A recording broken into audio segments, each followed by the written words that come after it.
Hello, thank you so much for joining us on World of Art. You know how we do it every Sunday evening. We bring you the conversation and make it more exciting for you when we talk about art.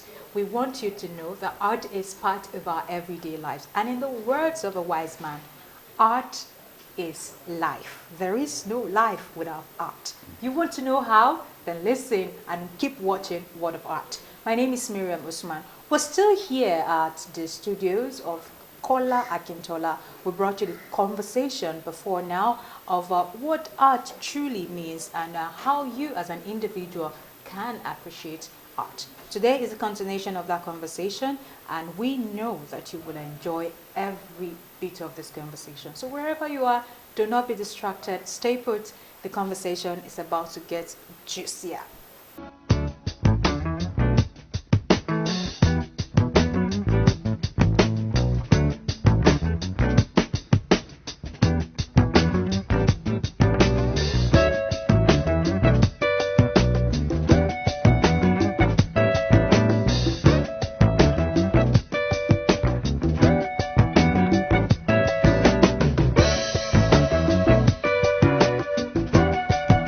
So we're back again at your studio. Thank you for having us. We couldn't finish the conversation the first time.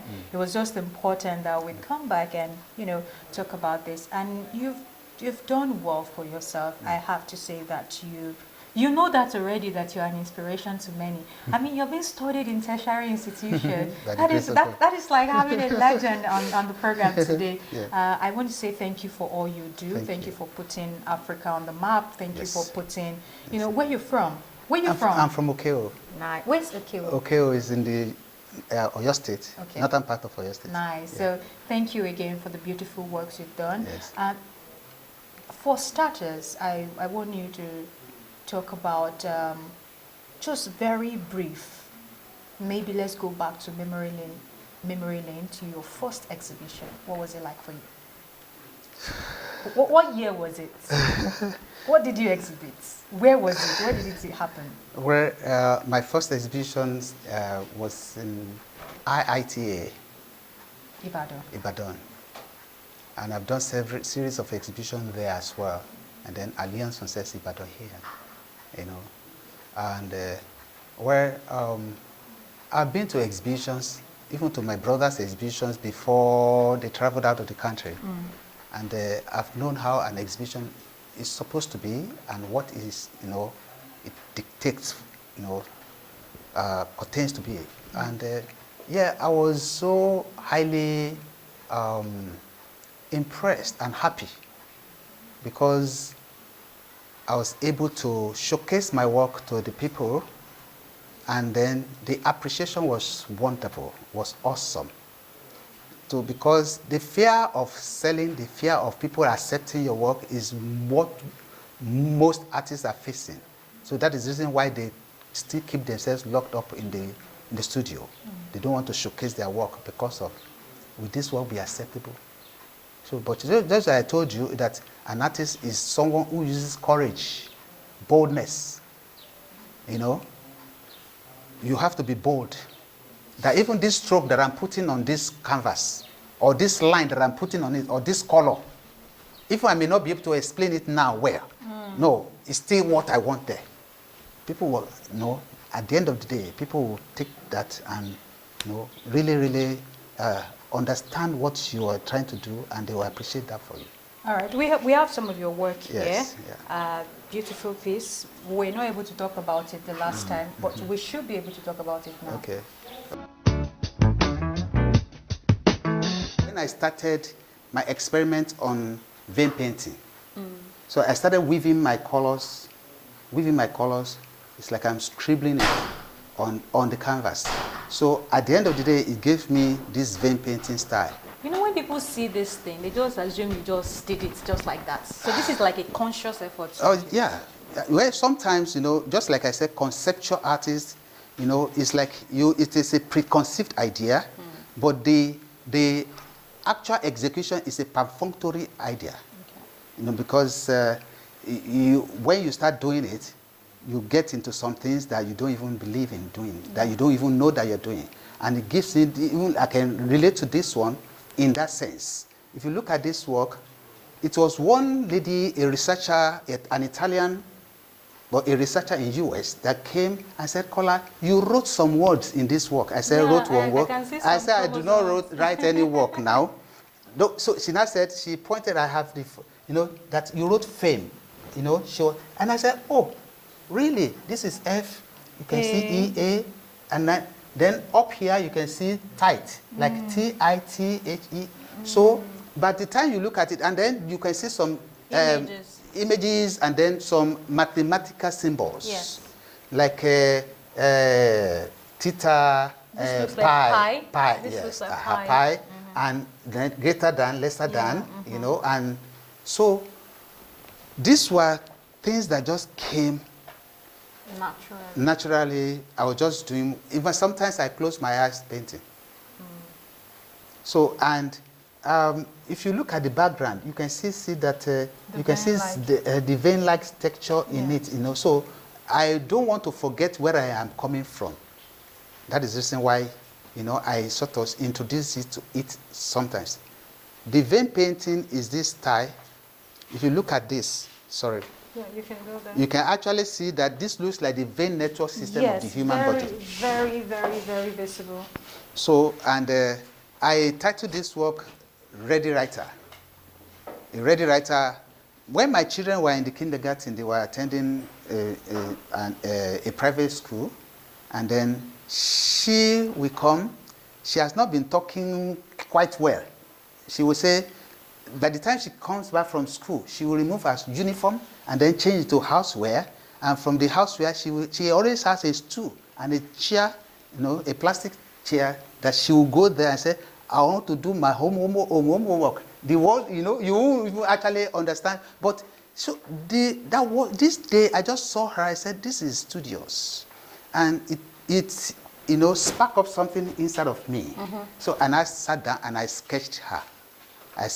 And I, tried to produce that into a painting. Well, looking at this painting now, even though it's represented in the clothes she's wearing, yes. But if we like to look into the anatomy of the woman, okay, it's just like what we have there, yes, the vein and all that. Yes, and I think you are also communicating the human body. Yes. As well in each of your drawings. Exactly. I think it's beautiful. Yes. It goes beyond the color combination. The moment you see this, you're able to visualize some part of the human body that some people are not truly aware of. Yeah, exactly. All right. Yes, thank you. So we have here. Well, this is New Dawn. It's just normal. This is just normal painting. In pastel. And then this one too is normal in pastel. But it was done in a high degree, high graded in pastel. I call this one the, New Dawn. So please come this way. Okay. This is your works now. Where are the places, where are some places where artwork can be used and appreciated the most? I've met someone who said their artwork is majorly for those in the hospital, to help them recover quick. That is their niche. They do some things.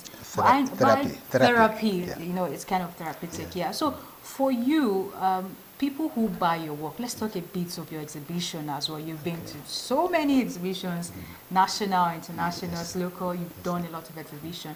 Those people who patronize you, where are those? Where do they come from? Are there like people from offices, hospitals? It cuts across all strata of life. Private, public, institutions, organizations. Like I told you, even they are studying me in the university. They are writing their PhD thesis on me. How does that make you feel? Well, it makes me grateful to God for giving me the opportunity to be able to now express myself in a way that people can write on. Somebody just did this PhD thesis on me from UNILAG, University of Lagos, and then several other places like that. Now, I've gotten my work, in places like MacArthur Foundation in US, the president, the office of the president of MacArthur in US, Honeyman Museum in UK. I have a particular piece of work that I did for them. Then there is this cathedral in London. I did, in fact, actually, I did Mary, the mother of Jesus, and John, the beloved. The Pope that came, the canon that came to, that said, okay, Kola, you have to do this work for us. There is a particular masterpiece done by three renowned artists, and they want to fix my works side by side, and they don't want anything to take away from the value of that old work. Kola, what are you going to do? So, I first of all showed him I do metaphor too, relieved metaphor, like Baba Bruce on Abba Prayer, but mine was highly relieved. So, I did the Passion of Christ. When he saw it, he looked at me. And I was so proud to say, look at this work now. So when he saw it, he said, Kola, this is rubbish. I said, rubbish, what do you mean? He said, it's God to you a white man. And this man is a white man. That changed my parameter, perception, and I have to change my, paradigms, I said, really? He said, it's God to you a white man. You are a black man. There was no representation. So why are you not presenting God white in white? So that's, I said, oh, since that day. So when they now commissioned those work to me, so now that I have a kind of a preconceived idea of what I should do. So I have to study Mary. How old was Mary when Jesus Christ was crucified? What would be the expression on a woman, a mother, whose child is being crucified right in her face? The expression. So by the time I finished that work, and I represented her in the form of an African Yoruba woman. And then John the beloved too, black man totally and completely. And they celebrated this one. When they saw it, they said, no, Kola, you have done a great job for us. They actually celebrated us in that cathedral. So with the look of things that you're saying, my perception, has a great influence on the kind of things you do. Yeah. To a large extent, it shows the originality of who you are, where you're from, and also puts where you're from on the map. Yes, sir. Now you were able to do something to project the black people, which is very beautiful. Well, I always tell people, even I've been to international conferences that I said, I'm not a black man. I'm not a black man. Because it's a derogative word. What makes me black? Is it the blood that is flowing inside my vein? Or my brain that is black? Because they portray anything that is negative or something in black. So why do you not say this fellow is white? Is the blood that is flowing inside his vein? I study anatomy and physiology. Is it white? We can transplant our blood for each other, Yes. So why do you not say it's white and black? I'm not black. There was a time where there were conversation about the images on the internet. Okay. And I think it has to do with some of these anatomy students. Yes. They needed image of a pregnant mother. And most of the images they were seeing on the internet were images of white people. Okay. Either, I don't know, there's this representation where they show when you pregnancy. go to Atlanta, you go to hospitals now. That is those all you see. Atlanta images and all that. It was more white. So this particular artist said he took challenge from there, like it's not possible. We have pregnant black women here now. And these are people. And they don't these have are them black represented in some of these yes, things. So I do agree with you when you come up with this. And these are the roles artists play. Exactly. That is because an artist must be able to educate, correct, inform, and entertain. Apart from the monetary or the financial part of it. But this must be met. Because when you see my work, you have to, first of all, something must draw, there must be a feeling that will draw you and the work together. The work must speak to you. Like I told you about the Italian lady that came and saw the work and said, she can feel something, and she was able to read some words from that particular piece of work. You know, I have researchers from Cambridge University in UK that came to my exhibitions, and you know, they were fascinated by things like that. So as artists, we must be, this is our major assignment. And the primary assignment of an artist or job of an artist is to challenge the status quo. This man, Sid Gordon, said something. He said, an artist is someone who uses bravery, boldness, and courage to challenge the status quo. We must stand to challenge the status quo. He said the material, the medium does not matter. The intent does. It is an act of courage that one man uses and changes the other. Or challenges the other. Or change something in another fellow. Because by the time you see a particular piece of work, something must spark up in you. You know, when you were talking about this, something just came up in my head. The artists, the young artists we have now, Yes. they are very, very talented. Yeah. Yeah. When you Yeah. see their work, Yeah. I'm sure as right. an artist, you Yeah. also get to pause a Yeah. little bit. Yeah.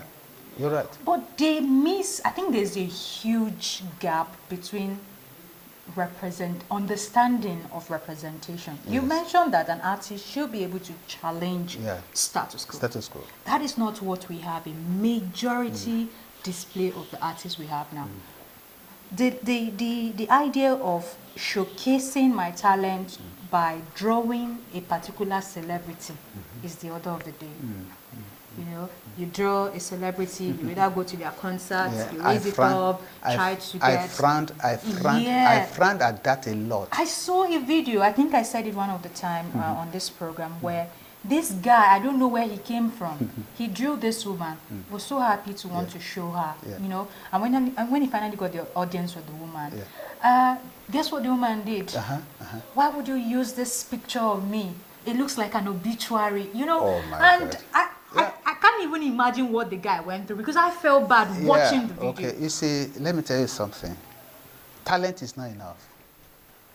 And that is why I'm being prompted by, you know, being inspired to have a vision for artists in Africa. And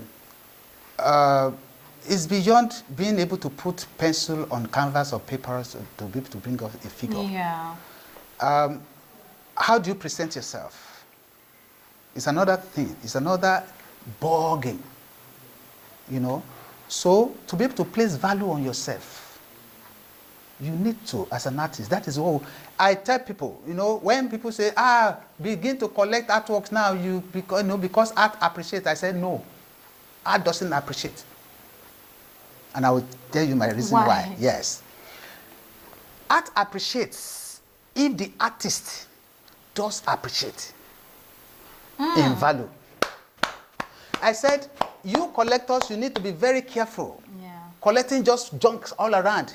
Because at the end of the day, that particular piece that you're collecting that you paid money for is going to end up like an old almanac on your wall. You know old almanac that we used in those days, that we have the calendar, but the date is gone past of it. So it's no longer useful. I remember. It's no longer useful. So, but how do you collect works? You need to study an artist that is growing, that has potential, that can see that this one is really moving. That is how you can collect. That's what makes art. That's what makes, yes, that is it. And how does that artist appreciate is that the artist that does not document itself is zero. They always say it. In Yoruba, I'll say it, then maybe I'll be able to translate it in English. Tí onírèfín ò bá fín gbá mọ́, èyí tó ti fín lé ò lè parun. I said no, ó lè parun. That is, if the carver or the sculptor, I said, okay, I'm done with all these things. I'm no longer going to sculpt. That those ones that I had done cannot go into to the sea of forgetfulness. I said no, it can be forgotten. They now asked me, give us example. I said, okay, the Ori Olokun in Ife, the Ife, bronze, and who are the artists? Can you tell me one of them? Just name one. Just name one. one, or the Benin, all those ones that, Bronze, yeah. Copper. Who are the artists? What are they? Can't even Because remember they their did not, they did not document. That's right. They didn't document. See, these are some of the things we artists must be able to know and be able to sit down and do. And that's the difference It's with beyond Picasso and yeah, all that. look at it. Yes. Picasso, The Michelangelo, whole world knows them of course. because they, okay. Yeah. So, okay, in the area of appreciation and value, there is a particular artist. His name, okay, I'll remember. He used to be an artist that did not even know he's an artist in US. He was living in the countryside, far away in the bush, you know. But there is a part, you know, the road, you know, passes. He will do few things and hang it in the bush there, in his compound. You know, his wife will be looking at it, this crazy man that I married. You know, it's just to drink and to smoke. And he doesn't have future. So one day, one collector was traveling from New York to another state, and he had to pass through. And you know, color is the eye for the food. Is the food for the eye. Color is the food for the eye. That's what draws. So the guy was just traveling and just saw pink color on one side. One crazy artist is living in this bush. You know collectors now. So he just parked and then ran and went there and said, who is the artist here? Hello, who is that? The woman came. Unfortunately, the man was not around. He had gone to drink or do whatever. So the woman was looking at him. Hey, this is another crazy boy. Another crazy man. I thought his own is more the crazy. His own is even, because the guy was like, hey, panting to want to collect. Was hungry that this is work. So, okay. It's just like the expression they will use. Those people, those native, those indigenous that are not really formally informed, that when they ask, okay, Baba Yinko, Olori Buruko e mati sire lo. O mati rede ti e lo. That was the expression the woman gave that man. Yeah. Okay, the man said, okay, don't worry. When he comes back, give him my complimentary card. Let him call me. Call Ke. They don't have phone. Nothing. You know the way he's living in that country. The man went and came back as he promised. When he came back, thank God he met him this time around. And he was like, hey, how much is this? How much is it? The artist was looking at how much is what? You want to pay for this? He now said, okay. You know what? This is $100. The collector was looking at him, please just tell me now. Don't be serious with it. To his amazement, he was able to gather so many, and then went and started selling those works in thousands of dollars. So he would draw back again, you know, travel back and come and meet him. So this second time he came, the man was like his wife star now. Yeah. No, you can't go with that now, not $100. He said, I know now. How much is it? How much is it? $200. So, at the end of the day,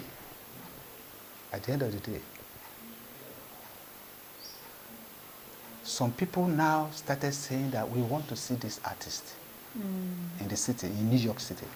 We want us to see this. We want to see this artist. You know, collectors, they may don't want to. So eventually, because of the pressure, so he had to bring him. They did the exhibition on him, and then that was how he became so famous. I have forgotten his name. Well, that's quite an interesting story, and I believe that those watching have been able to gather one or two things for themselves.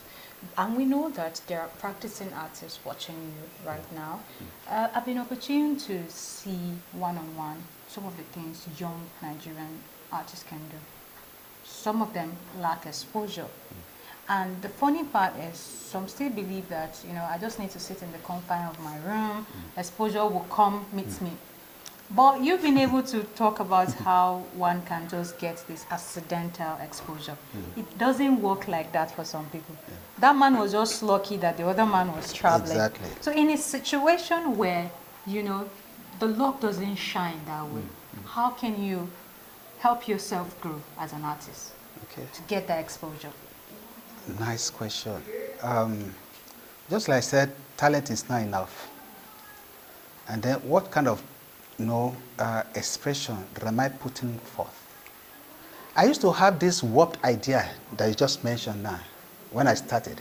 You know, I started selling my works in US at $400, you know, in those days, 1985, 84, you know, $400, you know.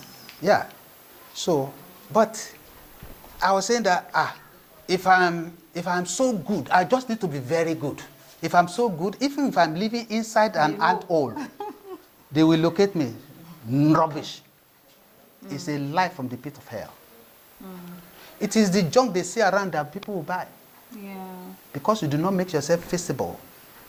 So as an artist, you first of all need to make yourself visible. And there is this saying that if you work with the wise, you will be wise. A company of fools shall be destroyed. So we, as artists, we need to, we need to kneel and connect with people that are already there. There is this story of one man that was going and he fell into a pit. He struggled, he came out. So the second time he was going that road again, he fell into that pit again.